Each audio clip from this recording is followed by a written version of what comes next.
நமது தலைக்கோட்டை, தலைச்சுழி, தலை எழுத்து என்று சொல்கிறோம் அல்லவா?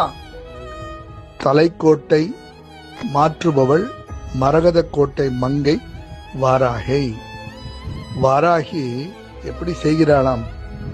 அப்பா, எல்லாம் என் தலையில எழுத்துப்பா, இதை மாற்றவே முடியாது, என்ன கஷ்டப்பட வேண்டியது இருக்கு, எல்லாம் என் தலையில எழுத்து அப்படின்னு நொந்துக்கிறோம் இல்லையா? இப்படிதான் பிரம்மதேவன் எழுதிட்டானே அப்படின்னு சொல்லிட்டு பிரம்மதேவனையும் நொந்துக்கிறோம். இந்த மாதிரி இருக்கு தலையில எழுத்து.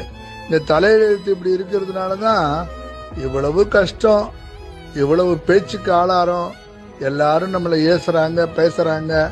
இந்த மாதிரி எதுவும் முன்னேற முடியல, வெளியில சுகமே தெரியாதா, சௌக்கியமே தெரியாதா, சௌபாகியமே வராதா அப்படின்னு சொல்லிட்டு எல்லாரும் இது பண்ணிட்டு இருக்கோம். ஆனா இந்த மரகத கோட்டை மங்கையான வாராகி என்ன பண்றாளாம்?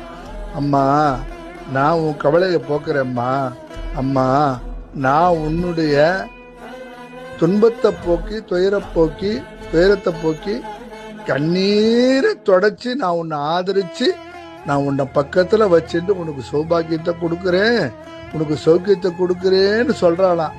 அதான் தலைக்கோட்டை மாற்றி அமைக்கும் மரகத கோட்டை மங்கையே வாராகி என்று சொல்லுங்கள்.